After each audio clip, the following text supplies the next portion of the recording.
Minha mãe deixou a herança para minha irmã. Ela foi a única que nos deu netos. Você nem namorada tem. Então eu simplesmente cancelei os pagamentos da casa que minha irmã herdou, e o banco tomou o imóvel. Meu nome é Marcelo, tenho 38 anos e, por mais de 20 anos, fui o sustento da minha família. Trabalhei muito, sacrifiquei minha juventude, minha saúde e minha felicidade para manter todos. E, quando finalmente tiveram a chance de reconhecer tudo o que fiz, eles me pisotearam.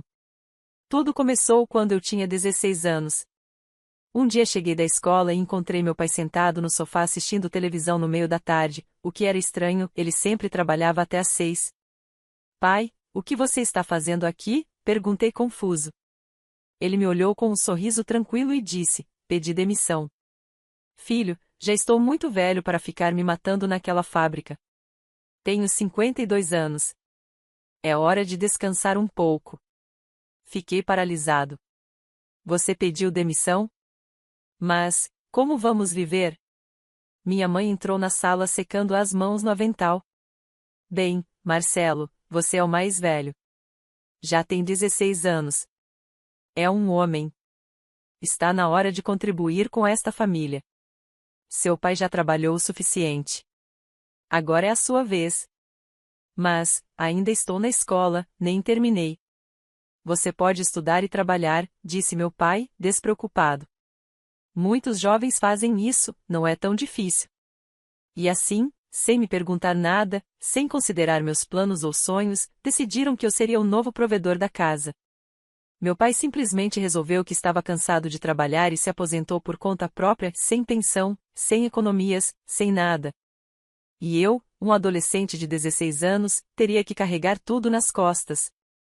Minha irmã Daniela estava no quarto pintando as unhas. Quando ouvi toda aquela conversa, ela não falou nada, não saiu em defesa de ninguém, nada foi pedido a ela, só a mim.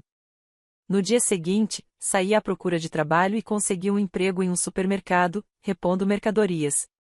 O horário era das 18 horas às 23 horas, de segunda a sábado. O salário era miserável, mas era alguma coisa.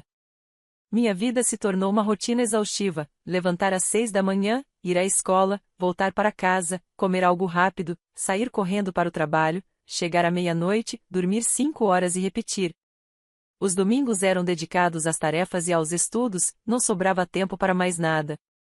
Enquanto isso, Daniela aproveitava sua vida de adolescente normal, saía com as amigas, ia a festas, passava horas falando ao telefone com garotos, experimentava roupas novas que meus pais compravam com o dinheiro que eu ganhava.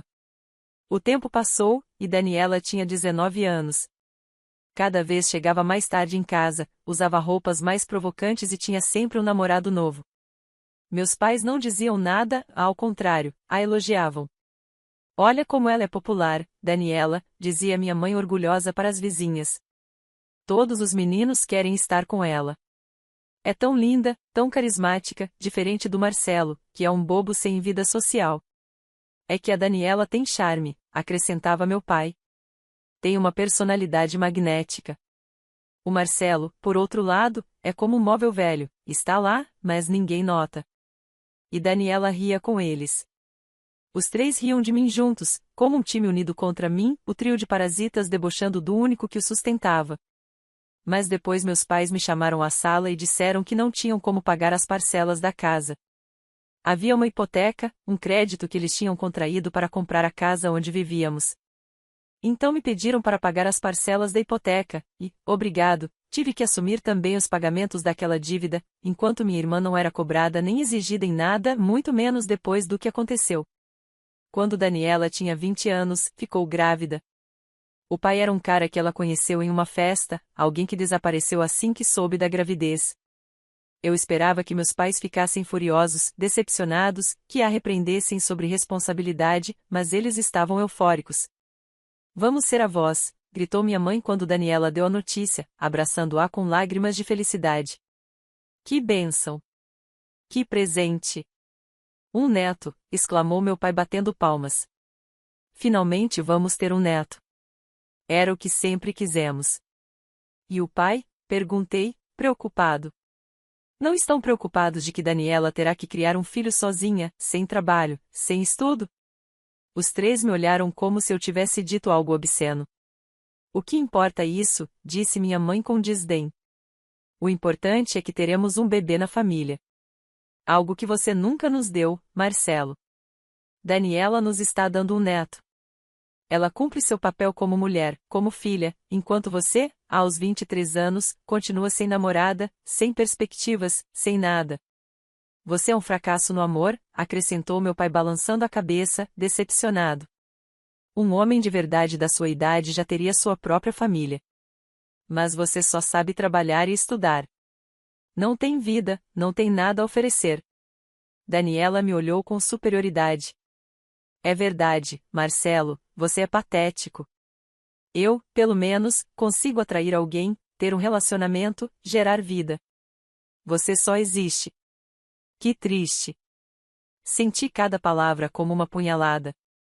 Ali estava eu, trabalhando em 2 empregos enquanto estudava engenharia, porque decidi entrar na universidade sustentando toda a família, e eles me chamavam de fracassado por não ter tempo para relacionamentos românticos. Não tinha tempo porque cada minuto da minha vida estava dedicado a eles.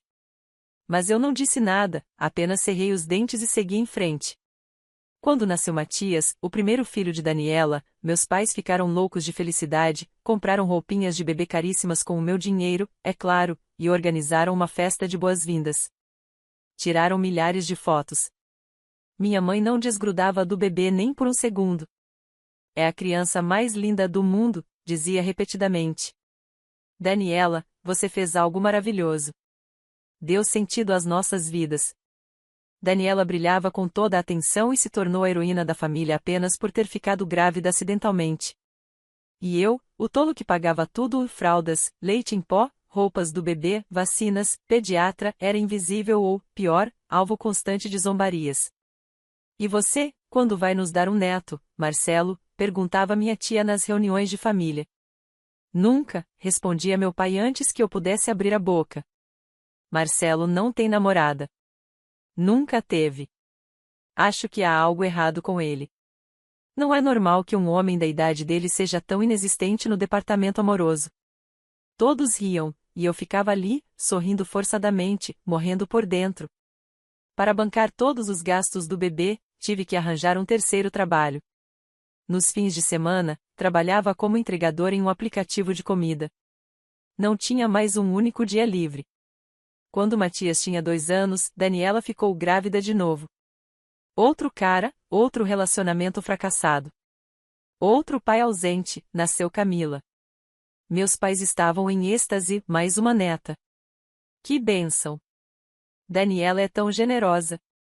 Quando Matias tinha 4 anos e Camila 2, Daniela engravidou pela 3ª vez. Nasceu Sebastian. 3 filhos, 3 pais diferentes. Nenhum presente, nenhum pagando pensão. E meus pais tratavam Daniela como se fosse a própria Virgem Maria pessoalmente abençoada por Deus. 3 netos. Minha mãe suspirava com lágrimas de felicidade. Daniela nos deu 3 netos lindos. Encheu esta casa de alegria, de vida, de amor. É a melhor filha que poderíamos pedir. Eu tinha 31 anos quando Sebastião nasceu, 31 anos trabalhando como um animal, 31 anos sendo tratado como lixo, 31 anos ouvindo comparações com minha irmã e sempre saindo como pior. Daniela é bem-sucedida, dizia meu pai. Tem 3 filhos lindos, tem experiência de vida, já teve relacionamentos, sabe o que é o amor. Você, Marcelo, é um fracasso. Aos 31 anos e ainda está sozinho. Nunca teve namorada. Provavelmente nunca terá. Você é um perdedor. É tão triste, acrescentava minha mãe, balançando a cabeça. Um homem da sua idade deveria ter sua própria família. Mas olha só, nós temos netos graças a Daniela, não graças a você. Ela sabe viver. Você só sabe trabalhar e trabalhar como um robô sem emoções. Daniela sorria com superioridade cada vez que me comparavam a ela. É verdade. Pelo menos eu tenho uma vida interessante. Tenho filhos, tenho histórias para contar, tenho amor na minha vida. Marcelo não tem nada. Que patético. E o pior é que Daniela nem sequer trabalhava. Nunca havia trabalhado. Vivia completamente às minhas custas. Seus 3 filhos viviam de mim, meus pais viviam de mim, eu pagava absolutamente tudo, o aluguel do apartamento onde moravam, comida, serviços, roupas, brinquedos, festas de aniversário, idas ao cinema, tudo. E, mesmo assim, eu era o fracassado, o perdedor, o inútil, exceto para assinar cheques. Finalmente, depois de 6 anos de inferno, me formei na universidade. Demorei mais do que o normal, porque trabalhar em 3 empregos atrasou meu progresso acadêmico, mas consegui. Me formei em engenharia industrial. Consegui um bom emprego em uma empresa de manufatura. O salário era excelente, 3 vezes mais do que eu ganhava somando todos os meus empregos anteriores. Obviamente continuei pagando todas as contas da casa, a hipoteca e as despesas dos meus sobrinhos. Mas o tempo passou e, um dia, minha mãe me chamou para a sala. Marcelo, precisamos conversar. Na sala estavam meus pais, Daniela e um senhor mais velho, de terno e maleta, que eu não conhecia. Sente-se, Marcelo, disse meu pai em um tom sério. Sentei-me, confuso. O homem de terno se apresentou como o tabelião Garcia. Chamamos o tabelião, começou minha mãe, porque queremos fazer nosso testamento. Queremos deixar tudo claro enquanto estamos vivos e lúcidos. Um testamento. Eles tinham pouco mais de 60 anos e estavam razoavelmente saudáveis, mas tudo bem, não era uma má ideia colocar as coisas em ordem. Não temos muitas posses, continuou meu pai. Quase não há economias. O carro já está velho. A única coisa de valor real que temos é a casa. A casa. A casa cuja hipoteca eu vinha pagando religiosamente todos os meses, a parcela saía da minha conta. Decidimos, disse minha mãe, olhando diretamente para mim, que a casa ficará para Daniela. O mundo parou. O quê? A casa será da sua irmã, repetiu meu pai. É a decisão correta. Mas eu venho pagando essa casa há muito tempo, respondi, minha voz soando estranha até para mim. Cada mês, cada parcela, eu paguei mais da metade dessa casa. E nós agradecemos, disse minha mãe friamente. Mas a casa está em nosso nome. É nossa. Podemos fazer com ela o que quisermos. Por quê? Perguntei, sentindo meu peito apertar. Por que a Daniela fica com tudo? Minha mãe me olhou com algo próximo ao nojo. Porque Daniela nos deu algo que você nunca nos deu. Ela nos deu netos, 3 netos lindos, que são a alegria de nossas vidas. Ela nos deu a oportunidade de sermos avós, de ter uma família de verdade, de ver a próxima geração crescer. E você? Acrescentou meu pai com desdém, você nem namorada tem. Passou dos 30 e ainda está sozinho. É um fracasso como homem. Não nos deu nada além de dinheiro. E dinheiro não é família, sentenciou minha mãe. Daniela nos deu família, deu amor, alegria, netos. Deu aquilo que realmente importa. Por isso ela merece a casa. Ela precisa mais do que qualquer um. Tem 3 filhos para criar. Você tem um bom emprego. Pode comprar sua própria casa quando quiser, mas ela precisa de estabilidade. Daniela, sentada com expressão triunfante, não disse nada, apenas me olhou com superioridade, como quem diz, eu ganhei. As palavras caíram sobre mim como pedras. Para eles, eu era o banco, uma máquina de fazer dinheiro, não um filho, não uma pessoa, apenas um recurso a ser explorado. E se eu me recusar a continuar pagando a casa? Perguntei baixinho. Então você será o filho ingrato que sempre soubemos que era, respondeu minha mãe, o egoísta que abandonou a família. Mas não acredito que você fará isso. Não é corajoso o suficiente. Vi-os assinando os documentos, o tabelião selando o testamento, enquanto minha herança, minha única recompensa após mais de 20 anos de escravidão, era entregue inteiramente à irmã favorita que nunca havia contribuído com um centavo, mas teve a genialidade de engravidar 3 vezes. Quando tudo acabou, levantei-me como um robô e caminhei até a porta. Marcelo, chamou minha mãe, espero que entenda que isso é o melhor. Daniela merece a casa. Ela é uma boa filha, a filha que merecemos. Virei-me e olhei para os 3, meu pai com expressão satisfeita, minha mãe com os braços cruzados, desafiadora, e Daniela com um sorrisinho vitorioso. Entendo perfeitamente, disse, e saí daquela casa, a casa que eu havia pago pela última vez. Mudei-me para um apartamento só meu. Não queria mais toxicidade na minha vida. 3 dias depois, antes de ir ao trabalho, fui ao banco. Sentei-me com o gerente da minha conta e disse que cancelasse todos os pagamentos automáticos da hipoteca da casa dos meus pais. Também cancelei os pagamentos automáticos das contas. E, por fim, cancelei os pagamentos automáticos para a conta da minha irmã, o dinheiro que eu enviava para ela comprar coisas para os filhos. Saí do banco sentindo-me estranhamente leve, como se uma corrente pesada tivesse sido cortada. Durante anos, aquela transferência automática havia sido como um grilhão invisível preso ao meu tornozelo. Agora eu estava livre. Não liguei para meus pais, não os avisei, não dei explicações, simplesmente deixei que as coisas seguissem seu curso natural. Os primeiros dias foram tranquilos. O banco não envia notificações imediatas, geralmente esperam um pouco, caso haja algum erro técnico.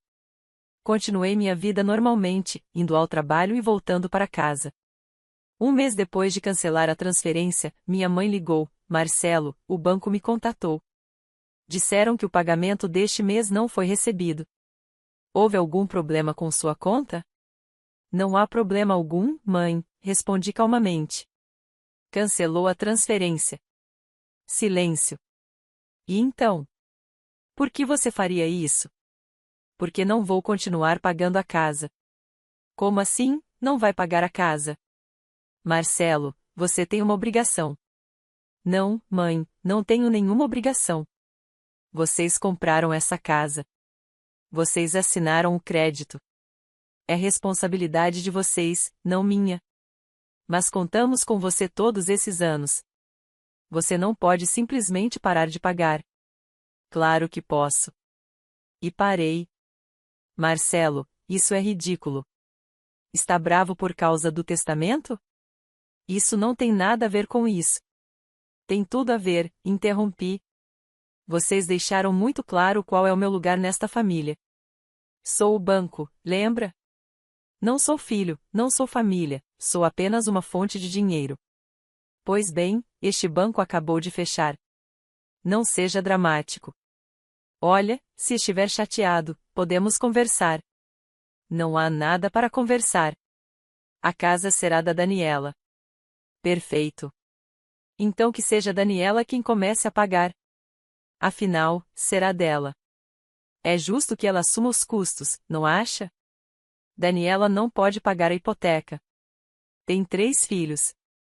Não tem trabalho. Isso não é problema meu, disse, e minha voz soava mais firme do que jamais tinha ouvido.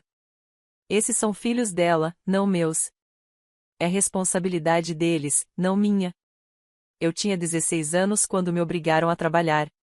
Daniela tem 34. Acho que já é hora de ela fazer algo produtivo com a vida dela. Marcelo, por favor, se você não pagar, perderemos a casa.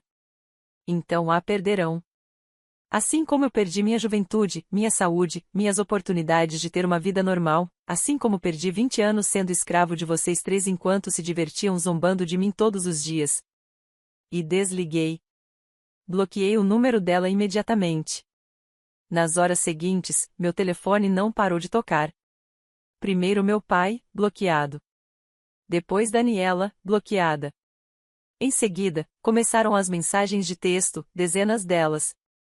Da minha mãe: Marcelo, por favor, pense melhor. Vamos perder nossa casa. Você realmente quer que seus sobrinhos fiquem na rua? Eles são inocentes nisso tudo. Do meu pai: você é uma vergonha. Um filho que abandona os pais em momento de necessidade. Sua mãe está chorando por sua culpa. Espero que consiga viver com isso. De Daniela: não posso acreditar como você é egoísta. Tudo isso por causa de uma casa. Você é uma criança birrenta. Meus filhos precisam de você e você lhes dá as costas. Você é um monstro. Li todas e apaguei sem responder.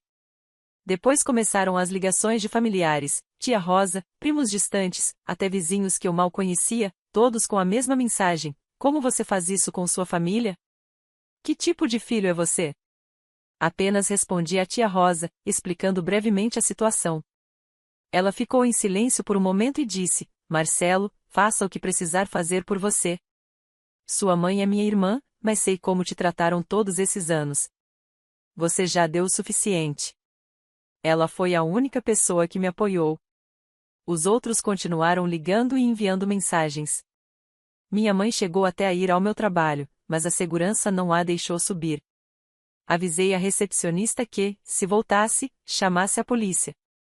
2 meses depois da minha decisão, o banco finalmente agiu. Iniciaram o processo de execução da hipoteca. Minha mãe ligou e ligou de vários números diferentes, mas eu não atendi. Ela enviou mensagens desesperadas que nunca li. Depois soube, pela minha tia Rosa, que foi a única que me manteve informado, que o banco deu um ultimato final. Tinham 5 dias para desocupar a casa ou seriam removidos à força. Minha mãe entrou em pânico total. Ligou para todos os familiares pedindo dinheiro emprestado para pagar a dívida, mas o valor era grande demais. Ninguém tinha tanto dinheiro. Daniela tentou conseguir um empréstimo, mas sem histórico de trabalho ou renda comprovada, nenhum banco aceitou. Tentaram vender coisas de casa para juntar dinheiro, mas nem de longe era suficiente para cobrir o que deviam. Então, foram despejados. O banco não teve piedade e os tirou da casa. Mas o pior foi saber que minha irmã foi embora sem dizer nada, deixando os filhos com meus pais e se mudou com outro homem. Agora, meus pais têm a responsabilidade de criar essas crianças. Meu pai, trabalhando como segurança, e minha mãe, como faxineira, agora vivem em um quarto pequeno sustentando os netos. O que tanto me pediram para fazer, agora é responsabilidade deles. Está certo colocar limites. Está certo dizer não. Está certo priorizar sua própria saúde mental e felicidade. Está certo se afastar de pessoas tóxicas. Mesmo que sejam da família, às vezes a única forma de salvar sua vida é deixar que os outros enfrentem as consequências das próprias escolhas. E isso não te faz um monstro, te faz humano, forte, livre.